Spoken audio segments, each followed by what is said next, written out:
ছাত্ৰ ছাত্ৰীসকল আজি আমি আলোচনা কৰিম কেইটামান প্ৰশ্ন তোমালোকৰ 168 পেজত চাৰিটা প্ৰশ্ন আছে সেই প্ৰশ্ন কেইটা আমি আলোচনা কৰিম প্ৰথম প্ৰশ্নটো আছে যে অবতল দাপনৰ মুখ্য ফোকাছৰ সংজ্ঞা দিয়া অবতল দাপনৰ মুখ্য ফোকাছৰ সংজ্ঞা দিব দিছে এইখন এখন অবতল দাপন এটো আছে ভাস্কেন্দ্ৰ এটো মুখ্য ফোকাস ইয়াৰ সংজ্ঞা এটা কি হয় কোন এটা লক্ষ্য বস্তুৰ পৰা যেতিয়া সমান্তৰালভাৱে অহা ৰশ্মি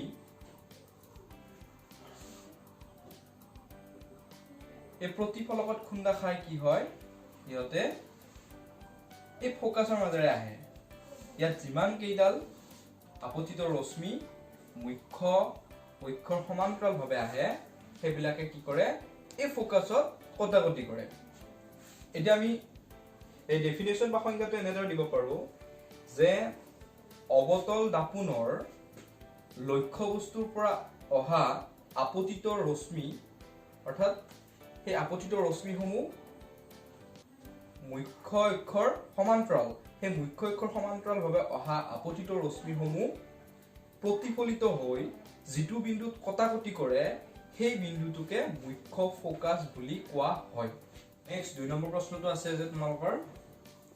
অবতল দাপনৰ ফাজ ব্যাসাৰ্ধ 20 সেমি হলে তাৰ ফোকাস দৈৰ্ঘ্য কিমান হ'ব বুজিছে যে এখন গোলাকাৰ দাপন তাৰ ফাজ ব্যাসাৰ্ধ কিমান 20 সেমি দিয়া আছে ফাজ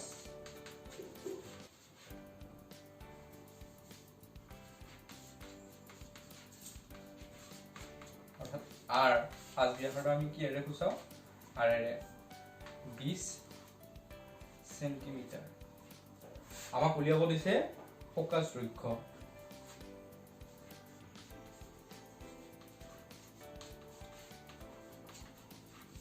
যাক আমি স্মল এফ এৰে খুচাও দে আমি জানো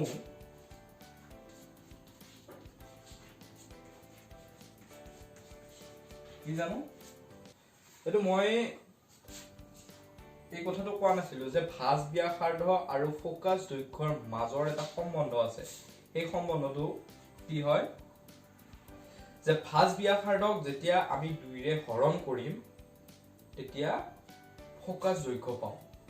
অৰ্থাৎ ফোকাস দৈৰ্ঘ্য সমান r/2 ইয়াত যেহেতু ইয়াৰ পৰা ইয়ালৈকে ভাজ ব্যাসাৰ্ধ হয় আৰু মই কৈছো যে এই মেৰু আৰু ভাজ ব্যাসাৰ্ধৰ মাজৰ পইণ্টটোৱে ফোকাস সো কি হ'ব ইয়াতে ফোকাস দৈৰ্ঘ্য অৰ্থাৎ f ইকুৱেল r/2 অৰ্থাৎ আমি r ক 2 ৰে ডিভাইড কৰিম r ৰ ভ্যালুটো কিমান দিয়া আছে 20 আৰু ইয়াক মই 2 ৰে হৰণ কৰিম সেন্টিমিটাৰ কিমান হ'ব 10 সেন্টিমিটাৰ এটা কি হ'ব ফোকাস দৈৰ্ঘ্য কিমান পালো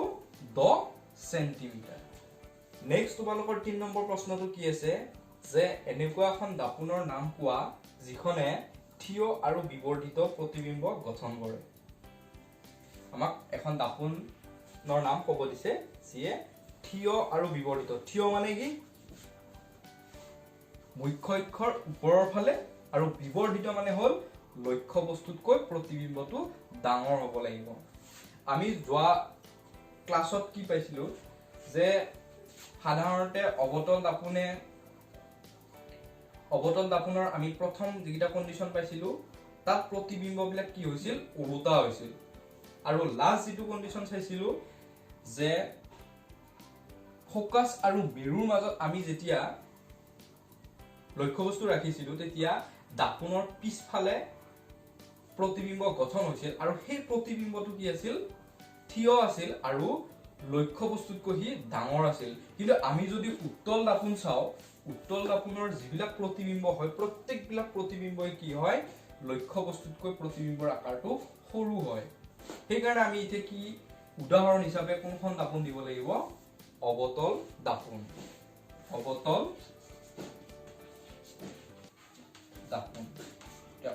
দাপোনে কি কৰে থিয় আৰু বিবৰ্ধিত প্ৰতিবিম্ব গঠন কৰে 4 নম্বৰ প্ৰশ্নটো আছে যে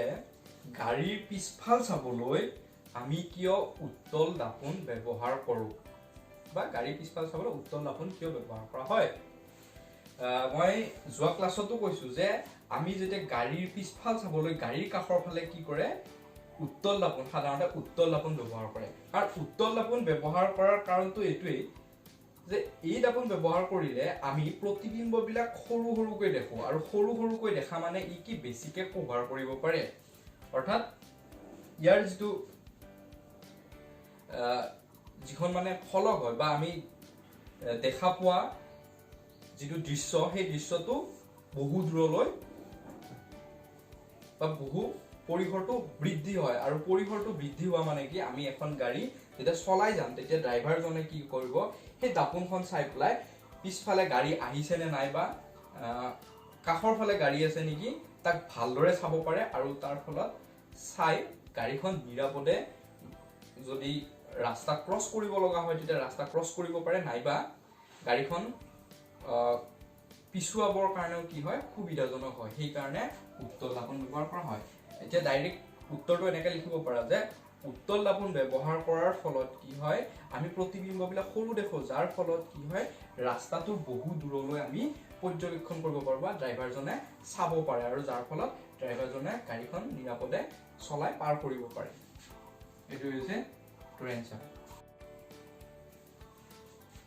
এটা গোলাকাৰ দাপোনৰ প্ৰতিফলনৰ বিষয়ে অধ্যয়ন কৰিবলৈ যাওতে আমাক এটা প্ৰথা জনাটো দৰকাৰ এই প্ৰথাটো নাম দিছে যে নতুন কাৰ্টীয় চিহ্ন প্ৰথা যাক কোৱা হয় Cartesian sign convention new Cartesian sign convention আৰু তাৰ 4টা নিয়ম আছে সেই নিয়ম 4টা আমি জানিব লাগিব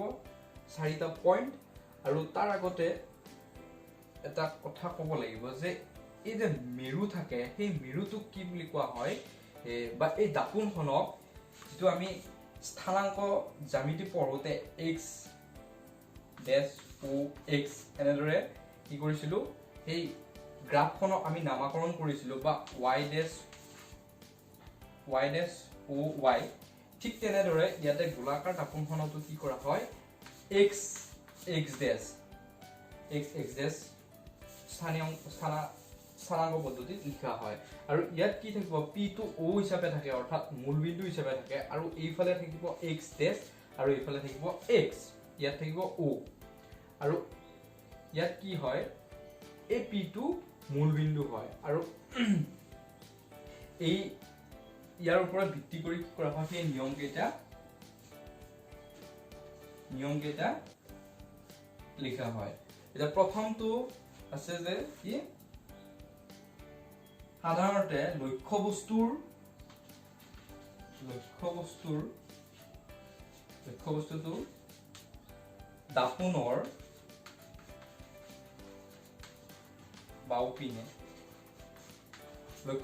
দাপোনৰ বাওপিনে ৰখা হয় বাওপিনে ৰাখিছো আমি এখন দাপোন ইয়াৰ বাওপিনে ৰাখিছো লক্ষ্য বস্তুটো আৰু ইয়াৰ পৰা কি বুজা যায় যে লক্ষ্য বস্তুৰ পৰা অহা যিবিলাক পোহৰ আপতিত ৰশ্মি সেই ৰশ্মি বিলাক কি সদায় বাও ফালৰ পৰা সোঁফাললৈ গতি কৰে এটো হল প্ৰথম নিয়ম 2 নম্বৰটো যে দূৰত্বসমূহ কি মূলবিন্দু হিচাপে যেনেদৰে আমি গ্ৰাফত আমি x o x বা x o x স্থানাঙ্কত আমি যেনেকৈ কি কৰিছিলো মূলবিন্দু ওৰ পৰা আমি দূৰত্ববিলাক জুখিছিলো ঠিক তেনেদৰে কি কৰা হয় এটা দূৰত্ব জুখিবলৈ এই p টু মূলবিন্দু হিচাপে তাৰ পৰা যোগবিলাক লোৱা হয় বা দূৰত্ববিলাক সেই p ৰ পৰা লোৱা হয় 3 নম্বৰ নিয়মটো হৈছে যে যদি এই মূলবিন্দু P অৰ্থাৎ মেৰু P ৰ পৰা যদি বাওফালে দূৰত্ব জুখিব লগা হয়, বাওফালে থকা অৱস্থান জুখিব লগা হয়, তেতিয়া তাক ঋণাত্মক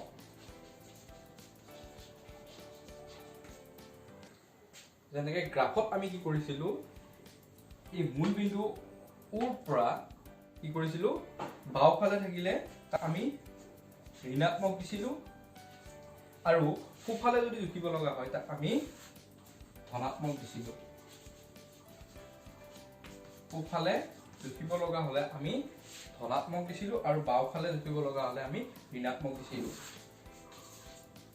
ঠিক ইয়াতেও সেইটো ব্যৱহাৰ কৰা হয়। আৰু 4 নম্বৰটো হ'ল যদি মুখ্য অক্ষৰ ওপৰৰ ফালে আমি জোখ ল'ব লগা হয়, মুখ্য অক্ষৰ ওপৰৰ ফালে আমি যদি দূৰত্ব জুখিব লগা হয়, তেতিয়া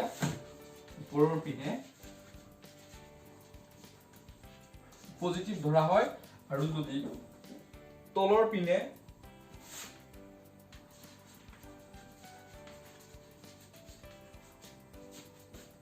পিনে জোখ ল'ব লগা হয়, তেতিয়া তাক নিগেটিভ চিনেৰে সূচোৱা হয়। এইকেইটা মূল প্ৰথা। এতিয়া আমি আলোচনা কৰিম গোলাকাৰ দাপোনৰ সূত্ৰ আৰু বিবৰ্ধন। সূত্ৰ আৰু বিবৰ্ধনসমূহ আমি আলোচনা কৰিম। প্ৰথমতে সূত্ৰটো আলোচনা কৰিম, গোলাকাৰ দাপোনৰ সূত্ৰ। ইয়াত মেইনলি আমি তিনিটা বস্তু জানিব লাগিব। লক্ষ্য বস্তুৰ দূৰত্ব,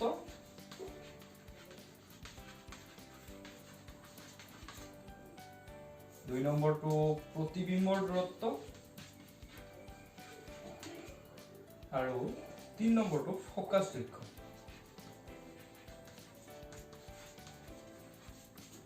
এইকেইটা কি হয়?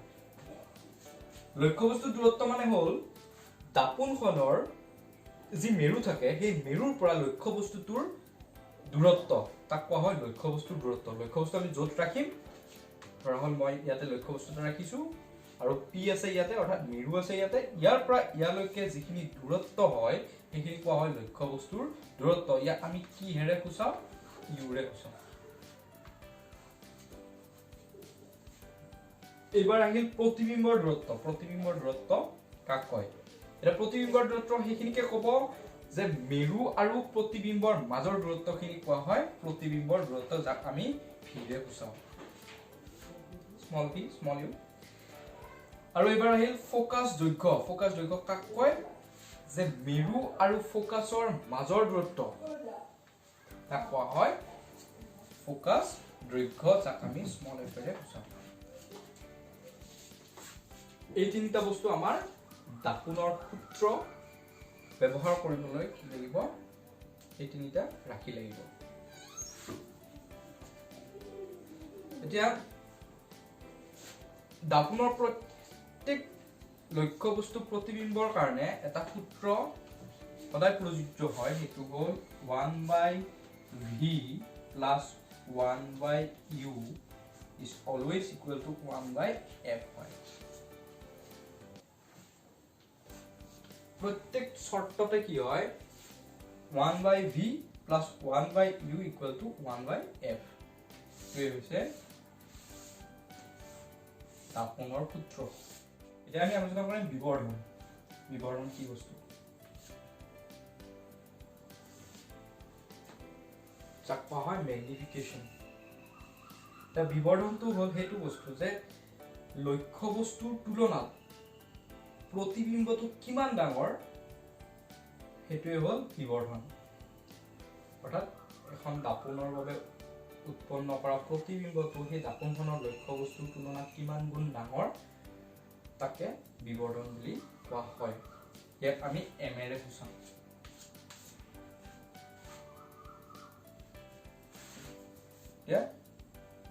m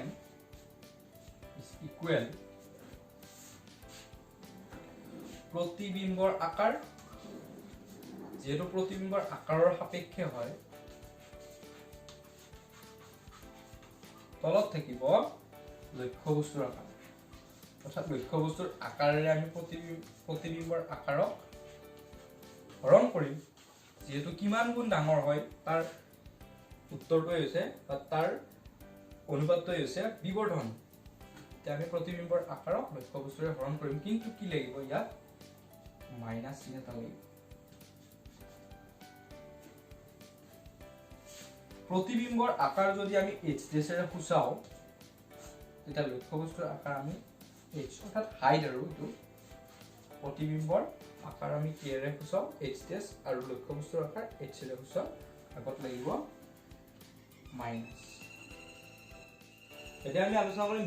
বিবৰ্ধন কি হয় যাক ইংৰাজীত কোৱা হয় ম্যাগনিফিকেশন আৰু বিবৰ্ধনক কিৰে খুচোৱা হয় m ৰে খুচোৱা হয় বিবৰ্ধন কি বুলি কলে আমি ক'ব লাগিব যে কোনো এটা দাপোনত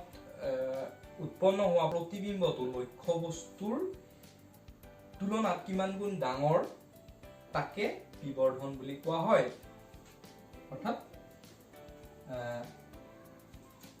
এই দাপোনখনত কি হৈছে এটো এটা লক্ষ্যবস্তু ই গঠন কৰা যেটো প্ৰতিবিম্ব সেই প্ৰতিবিম্বটো ইয়াতকৈ কিমান গুণ ডাঙৰ এটো হৈছে m m আমি কেনেদৰে ইয়াৰ কি আছে গাণিতিক সূত্ৰ আছে আমি কেনেদৰে লিখো ওপৰত লিখিব লাগিব প্ৰতিবিম্বৰ আকাৰ তাক কিৰে হৰণ কৰিব লাগিব লক্ষ্যবস্তুৰ আকাৰেৰে হৰণ কৰিব লাগিব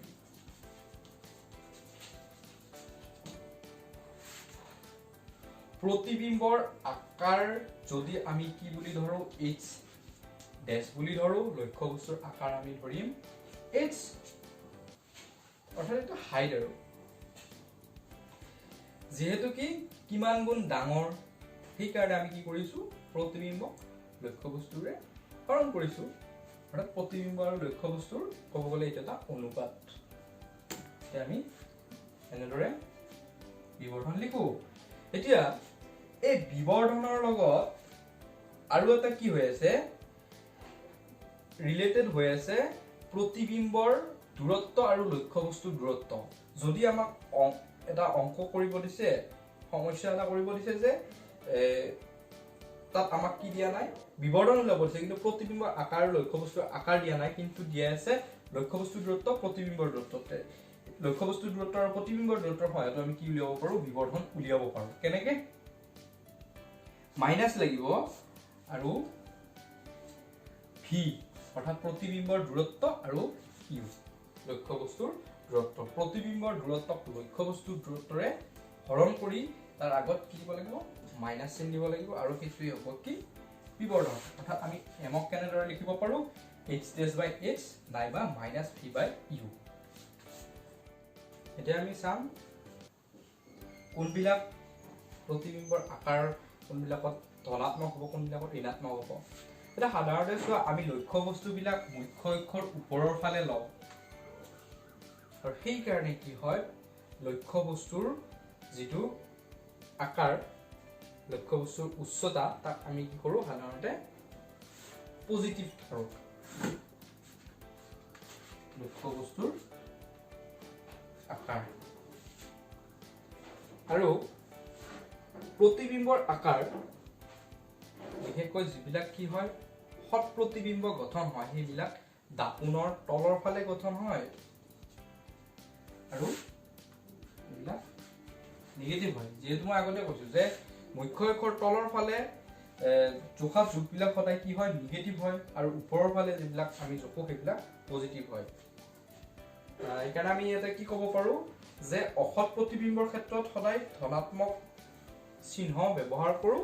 আৰু হট प्रतिबिंবৰ কাৰণে আমি ঋণাত্মক চিহ্ন ব্যৱহাৰ কৰিম এটা কি হয় বিবৰ্ধনটো যদি আমি পজিটিভ পাওঁ তেতিয়া হলে কি হয় কি অসৎ प्रतिबिंब আৰু যদি বিবৰ্ধনটো